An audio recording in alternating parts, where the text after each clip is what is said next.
नमस्कार, lead India के इस वीडियो में आपका बहुत बहुत स्वागत है। दोस्तों, मैं हूं एडवोकेट सुभाष सिंह। धर्म या प्यार, इंटर रिलीजन मैरिज पर सुप्रीम कोर्ट का एक बहुत ही बड़ा फैसला आया है। अगर आप किसी से प्यार करते हैं और उस प्यार की कीमत आपको अपनी पहचान, अपने धर्म और अपने रूट्स से चुकाने को कहा जाए, कल्पना कीजिए कि आपको अपने ही माता पिता के अंतिम संस्कार में शामिल होने से सिर्फ इसलिए रोक दिया जाए क्योंकि आपने किसी दूसरे धर्म के इंसान को अपना जीवन साथी चुन लिया है। ये कहानी है जन्म से एक पारसी महिला गुलरोख की, जिन्होंने 1991 में स्पेशल मैरिज एक्ट के तहत हिंदू पुरुष से शादी की थी। और ये वो कानून है जो दो अलग अलग धर्मों के लोगों को अपना धर्म बदले बिना शादी करने की इजाजत देता है। शादी के बाद भी महिला अपने पारसी धर्म को मानती रही, लेकिन उनके समुदाय के कुछ पुरानी परंपराएं उनके रास्ते में आ खड़ी हुई। उन्हें बताया गया कि क्योंकि उन्होंने एक गैर पारसी से शादी कर ली है, इसलिए अब वो पारसी नहीं मानी जाएंगी और उन पर पारसी अग्नि मंदिरों यानी अगियारी या टावर ऑफ साइलेंस में जाने पर रोक लगा दी गई। टावर ऑफ साइलेंस वो पवित्र जगह है जहां पारसी समुदाय में अंतिम संस्कार की रस्में निभाई जाती हैं। ये रोक सिर्फ एक सामाजिक बहिष्कार नहीं था, बल्कि इसका सीधा मतलब था कि वो अपने माता पिता के गुजर जाने के बाद उनके अंतिम संस्कार में हिस्सा नहीं ले पाएंगे। इसी अन्याय और डर के खिलाफ पारसी महिला गुलरोख ने एक लंबी कानूनी लड़ाई शुरू की जो एक दशक से भी ज्यादा चली। ये लड़ाई सिर्फ उनके अपने हक के लिए नहीं थी, बल्कि ये उस बड़े सवाल का जवाब तलाश रही थी कि क्या शादी के बाद एक औरत की पहचान उसके पति के धर्म में मिल जाती है। तो इस पार्ट में मैं आपको बताने जा रहा हूं कि इस संघर्ष की शुरुआत कैसे हुई और भेदभाव की दीवार क्या थी। देखिए, गुलरोख की लड़ाई के केंद्र में पारसी समुदाय का एक ऐसा नियम था जिसमें लैंगिक भेदभाव साफ नजर आता था।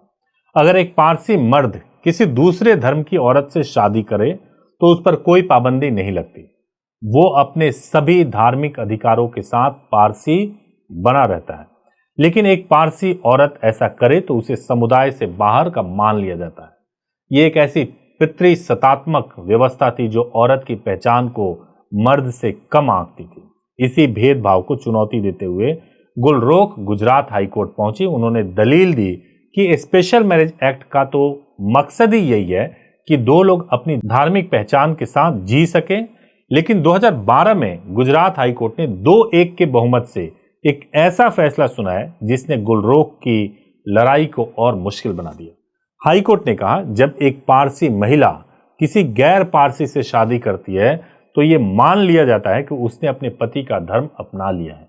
कोर्ट ने एक पुरानी कानूनी अवधारणा का हवाला देते हुए कहा कि शादी के बाद एक महिला की धार्मिक पहचान उसके पति की पहचान में मिल जाती है। यह फैसला न सिर्फ स्पेशल मैरिज एक्ट की आत्मा के खिलाफ थी, बल्कि भारत के संविधान के खिलाफ भी था। अब गुलरोख पर ही यह साबित करने का बोझ आ गया था कि वह अभी भी एक पारसी हैं। हाई कोर्ट के इस फैसले ने उन्हें अपनी लड़ाई देश के सबसे बड़ी अदालत यानी सुप्रीम कोर्ट तक ले जाने पर मजबूर कर दिया। देखिए, अभी मैं आपको एक्सप्लेन करूंगा। इससे पहले मैं सुप्रीम कोर्ट में क्या हुआ उसके बारे में बताऊं। मैं एक्सप्लेन करूंगा कि स्पेशल मैरिज एक्ट क्या होता है। स्पेशल मैरिज एक्ट एक केंद्र सरकार का एक्ट है और इस एक्ट को सभी राज्य सरकारें अपने अपने तरीके से लागू करती हैं। यदि दो धर्मों के लोग इंटर रिलीजन मैरिज करना चाहते हैं तो स्पेशल मैरिज एक्ट में शादी कर सकते हैं। इसमें सबसे पहले अप्लाई करना होता है। अप्लाई करने के बाद से 30 दिन का वेटिंग टाइम पीरियड मिलता है। फिर उसके बाद से दोबारा जब आप चाहेंगे तो आपको सर्टिफिकेट मिल जाता है। दोनों टाइम आपको अपने विटनेस के साथ में जाना होता है। जिस एसडीएम ऑफिस में ये मैरिज होता है उसके नोटिस बोर्ड पे एक नोटिस भी चिपकाया जाता है कि ये दो लोग आपस में शादी करने वाले हैं। किसी को ऑब्जेक्शन हो तो ऑब्जेक्शन कर सकते हैं। ऑब्जेक्शन इसलिए लिया जाता है ताकि एसडीएम मैरिज करा रहे हैं उन पर कोई बात ये ना आ जाए कि भाई पहले से ये शादीशुदा थे या किसी लॉ का वायलेशन करके ये शादी कर रहे हैं। तो ये एक्ट का पर्पस है। ऐसे कपल जो कि इंटर रिलीजन मैरिज करना चाहते हैं वो हमारे हेल्पलाइन नंबर पर भी कॉल कर सकते हैं। 8800-444-555 पर कॉल कर सकते हैं। सुबह 9 बजे से लेकर शाम को 8 बजे के बीच में बात कर सकते हैं, अपॉइंटमेंट बुक कर सकते हैं और आप अपने इंटर रिलीजन मैरिज को पूरा भी कर सकते हैं। अब मैं पार्ट 2 में बताने वाला हूं कि सुप्रीम कोर्ट में जब यह मामला पहुंचा तो यह सिर्फ एक महिला के अधिकार की बात नहीं था, ये भारत के संविधान के मूल सिद्धांतों की जो फंडामेंटल, जो बेसिक स्ट्रक्चर डॉक्ट्रिन होता है, उसका परीक्षा, उसका एग्जामिनेशन बन गया। गुलरोख की ओर से दलील दी गई कि गुजरात हाईकोर्ट का फैसला उनके मौलिक अधिकारों का हनन करता है, खासकर 3 अधिकारों का हनन करता है। पहला अधिकार अनुच्छेद 14 समानता का अधिकार, ये नियम पुरुषों और महिलाओं के बीच साफ तौर पर भेदभाव करता था।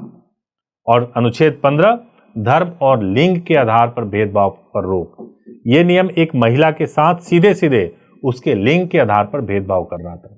और अनुच्छेद 21 जीवन और व्यक्तिगत स्वतंत्रता का अधिकार, सुप्रीम कोर्ट कई बार कह चुका है कि अपनी पसंद के व्यक्ति से शादी करने का अधिकार इसी अनुच्छेद का हिस्सा है, इस पर कोई शर्त नहीं लगाई जा सकती। दूसरी तरफ वलसाड पारसी अंजुमन ट्रस्ट का तर्क था कि ये उनके समुदाय के धार्मिक मामलों को संभालने का अधिकार है, जो उन्हें संविधान के अनुच्छेद 26 के तहत मिला हुआ है। सुनवाई के दौरान भारत के तत्कालीन मुख्य न्यायाधीश दीपक मिश्रा की अध्यक्षता वाली 5 न्यायाधीशों की संविधान पीठ ने कुछ बेहद तीखी और अहम टिप्पणियां की थी। कोर्ट ने साफ कहा कि ऐसा कोई कानून नहीं है जो ये कहता हो कि एक महिला की धार्मिक पहचान उसके पति के धर्म में विलीन हो जाती है। कोर्ट ने मौखिक रूप से कहा कि स्पेशल मैरिज एक्ट का मकसद ही यही है कि शादी के बाद दोनों अपनी अपनी पहचान बनाए रख सकें। और दिसंबर 2017 में इस मामले में एक बड़ा मोड़ आया जब सुप्रीम कोर्ट के कड़े रुख को देखते हुए ट्रस्ट ने गुलरोख को उनके माता पिता के अंतिम संस्कार में शामिल होने की इजाजत देने पर सहमति जताई। कोर्ट का साफ संदेश था, एक औरत की अपनी पहचान होती है, वो शादी के बाद अपने पति की संपत्ति नहीं बन जाती।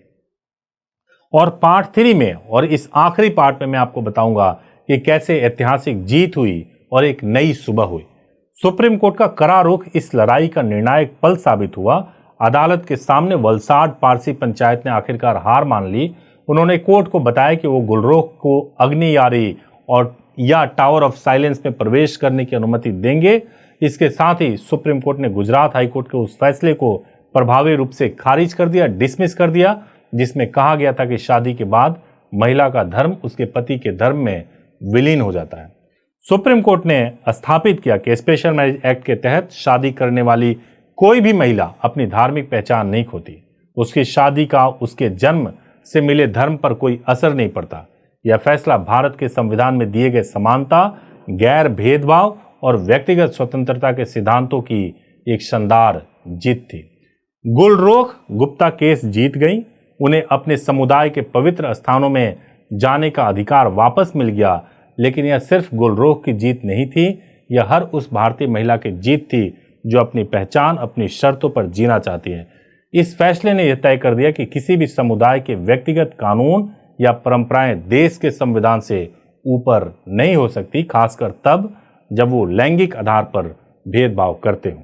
आपकी इस विषय पर क्या राय है, आप कमेंट में जरूर बताइए। आप क्या सोचते हैं? अगर आप हिंदू मुस्लिम हैं या अलग अलग धर्म के कपल हैं, आपको शादी करनी है, या आप पेरेंट्स हैं और आपको मालूम है कि कुछ लोग हैं जो इंटर रिलीजन मैरिज करना चाहते हैं, आपकी क्या राय है? आप जरूर कमेंट में बताइए। वीडियो अच्छा लगा हो तो जरूर इसको लाइक कीजिए, चैनल को सब्सक्राइब कीजिए, बेल आइकन प्रेस कीजिए। Thank you so much for watching this video. Thank you so much.